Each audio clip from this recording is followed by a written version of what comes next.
Alors, vous savez que moi-même j'ai mis en ligne des archives de mes journaux intimes et de mes correspondances amoureuses comme outil de travail pour la recherche astrologique. On peut trouver ça sur Scribd, je crois. Eh bien, évidemment, tous ces archives sont très bien datés, c'est pas des dates fantaisie, ce sont des dates réelles, par rapport à des documents réels. Eh bien, ça permet de constater constater la valeur de mon système équinoxialité-solstitialité de 7 ans en 7 ans, et de montrer que au moment d'un passage vers l'équinoxialité, donc sur l'axe Vierge-Poisson,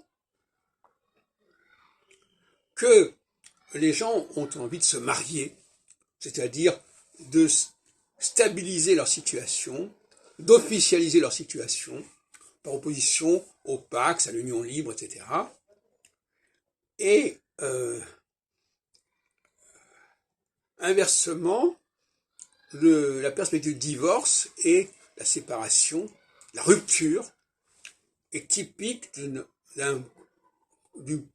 la proximité d'une phase solsticiale sur l'axe Gémeaux-Sagittaire. Quand on voit l'axe Gémeaux-Sagittaire de Saturne, il faut s'attendre à ce qu'il y ait des séparations, des ruptures, de toutes sortes. Par exemple, là, tout à l'heure j'entendais une émission sur la crise de Cuba. Mais la crise de Cuba, elle s'est faite en période solsticiale. Pourquoi? Parce que, en 62, parce qu'en phase solsticiale, on aime bien trancher, on aime bien se séparer, on aime bien couper certains liens qu'on considère comme des faiblesses, etc. Et en 89, on était à nouveau dans une phase solsticiale, etc., etc.